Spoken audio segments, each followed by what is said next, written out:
Before I start this video, I just got my first ever Berserk Deluxe Edition. Read Berserk for the first time. I watched the original anime, and god fucking damn, this thing is fucking amazing. I am 100% spending money on the fucking rest of them. Even though I don't have any money, I will spend my fucking whatever money I have to buy the rest of these fucking things, because they are goddamn fucking amazing. But just this is a little add-in for the video because I had to get that off my mind.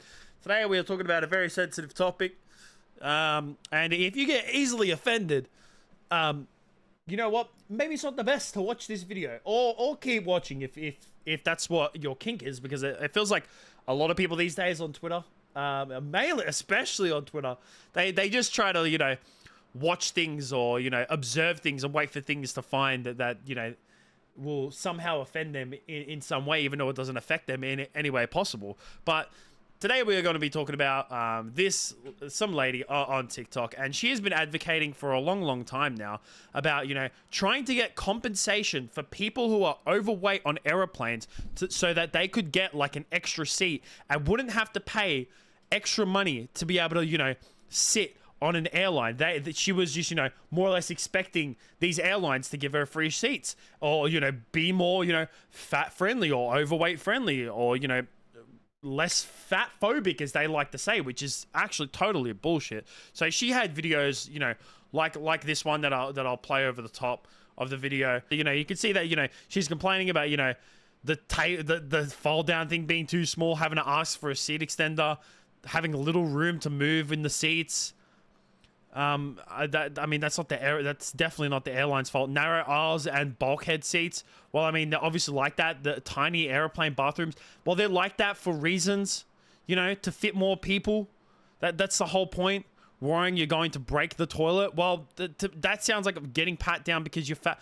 Everyone worries about getting pat down. Airport chairs with armrests, well, that just sounds like a U-problem. And she's making all these things. She's made multiple videos on her TikTok as well about trying to advocate to get for airlines and airplanes to be more acceptable towards fat people. And it's just like, well, these things were made for you with you in consideration, and they honestly shouldn't be. And even if you go to her channel, like that video that I just showed you now, her comments are completely turned off, and that does not fucking surprise me whatsoever. And a lot of the videos that she has on her channel as well, a lot of them comments are turned off, or comments are restricted to like only certain people, like types of creators can comment, so just so she can only get kind of feed off those nice comments. And then today, or I think it was yesterday, but I saw this on Twitter, and it made its ways around Twitter, not so much on TikTok, because when I learned to go find the video on TikTok, it didn't have many views or likes, and it's just mainly garnered a bit of viewership through TikTok. And I'm going to show the video now, and then we're going to talk about it more, but it's mainly about her, and she's actually won. She won. She found a way to the point where she can get a free chair so that she has 2 seats on a fucking airplane. So here's the video. Have you heard about the Southwest Airlines customer size policy and how plus size travelers who need more room can get a second seat for free or reimbursed if they book it in advance? I'm going to go ahead and show you how you can book your second seat for comfort on Southwest Airlines website using their customer size policy. Now let's get right into this video and let me show you the step-by-step process to booking that second seat ahead of time. Click Book a Flight, then put in where you're leaving from and where you're headed to, and the dates, of course. The number of passengers will be 2, since you're getting an extra seat for comfort. Then, from these list of options, choose the flights that you will like. Then, confirm that everything looks good and hit Continue. Then you're going to enter your personal details, your name, date of birth, gender, etc. Enter your email and if you need special assistance. For your second seat, enter your first name, but in the middle name category, put your middle name followed by the letters XS or XS if you don't have a middle name. XS stands for extra seat. Now, review and purchase. And that's how you do it. If you want to learn even more about the Southwest Airlines customer size policy, check out the blog that I wrote for the Fat Girls Guide at fatgirlstraveling.com. Jesus Christ, man. She has her own blog. Her own blog to cater towards people who are overweight and trying to travel. This is like... Now, I have many opinions about this, because this has been a topic for a while, and I've seen this on the internet. I've also seen multiple other women. I've never seen any dudes complain. I don't know if that's like a correlation or anything like that, but like even when I've searched up, I've gone on TikTok and tried to look for, more examples. And I remember there was this one video which I couldn't find, but it was like, it got really, it got relatively popular, and, it got a lot of views and a lot of attention through Twitter about, another lady talking about how, all these airplanes and these airlines are fat phobic because they're too narrow and the seats are too small. It's like they're made like that so that they can fit a lot of people. Oh, normal people. I'm sorry, but being overweight, being obese is not normal. It's not. And as much as, one thing that a lot of people who are overweight, a lot of them, like to say that it's not their choice that they're overweight. There is some people out there who have actual medical conditions and struggle with losing weight. But there's actually even some people who are like that who still find ways to lose weight to help benefit their life, because they don't take, having a diagnosis as an excuse. And it shouldn't be. It never ever should be. At the end of the day, if you're overweight, you can do something about it. There are so many things out there these days to help with obesity, to help people lose weight. There are so many different aspects, and the obvious simple answer is, obviously with me, I'm big on the gym and big in fitness and stuff like that. So obviously for me, it's simple as calories in, calories out. But there are obviously some people out there who, need more help than just calories in, calories out, whether it's like the gastro bypass surgery or something. I can't remember the exact word of it, but it's bypass surgery. I can't remember. It's I can't remember the exact. It was literally on the tip of my tongue before I even started this video. I remember. I can't believe I fucking forgot about it. It was like the bypass surgery to help you with losing weight, because it helps your inside, you feel fuller, so you can't eat that certain amount of food. A lot of people binge eat from depression. Well, then help fix your depression. I've struggled with depression. I've struggled with anxiety for fucking many years. Many years. And I did something about it. I went to therapy. I saw psychiatrists, and my anxiety was so bad that I had to start taking antidepressants. That was like a last resort. I've only been taking them. I'm 25 now. I've only been taking them for 2 years maybe. I think coming up to 2 years. I think it's actually been around 2 years of me taking antidepressants, and I'm currently on a decently high dosage for that as well, and I'm not ashamed of doing that, because I was struggling with something and I fucking did something about it.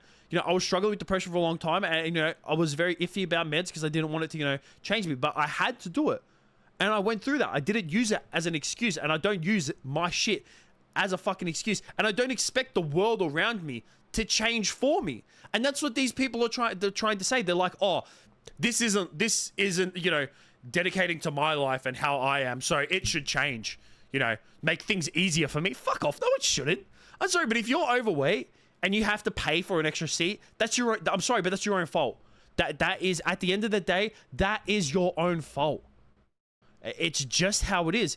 And also, there's reasons why we also can't, have a certain amount of luggage on the airplane. I can't go to the airport, bring fucking 3 suitcases for myself and not expect to fucking pay more for that. It's just how it is. It's the exact same with having to pay for more luggage. If you're overweight and you can't fit in one seat and you have to pay for that second one, that's your own fault. At the end of the day, you should be paying for that seat, and you shouldn't have to have the world around you shaped for you. I also saw the man himself, fucking Boogie. Boogie is known, he was overweight as hell, and I bashed him.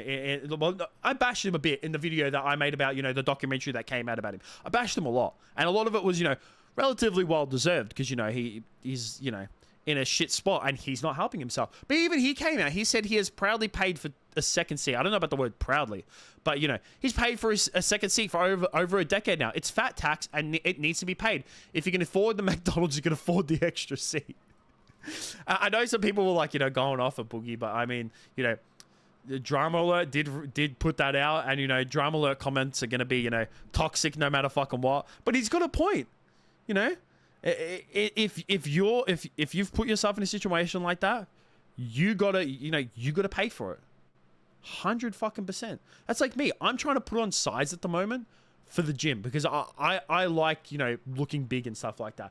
And if I got to the point where I'm so big that I had to pay for an extra seat. Like if I got fucking huge, if I was Ronnie Coleman 2.0 and I had to pay for an extra seat on the plane because I was fucking stacked up with muscles and jacked as fuck, I'd fucking pay for that seat. 100%.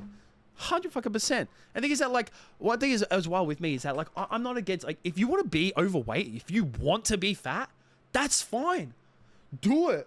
Do it. Be overweight. Who the fuck cares? If you want to be overweight, I don't give a fuck. Do what you want to do. But don't expect everyone else around you to change and the world to change around you because you've made, you know, a decision that changes your life drastically. And then there are so many people out there who are overweight as well, who don't want to be overweight. I know people as well who are overweight for a long time, and it affected their health that they decided, like, yeah, being overweight is not good, and I want to make a change, because it's fucking not. It's really not. Being overweight is not a good thing to be. You should, and I'm not saying that you should be, you know, go ahead and fucking be a pro athlete and, you know, be like me and hop into the gym every single day, but just be healthy, you know, just be relatively healthy, you know, at a weight that, you know, doesn't affect your health and doesn't affect the people around you, doesn't affect, and to the point where you get so, like, what's the word? I don't think it's so self-centered that you think the world around you should fucking change.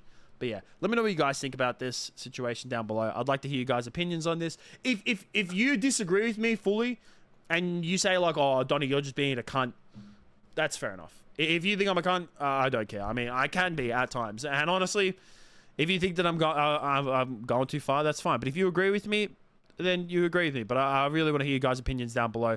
So yeah, that's it from me. Peace out.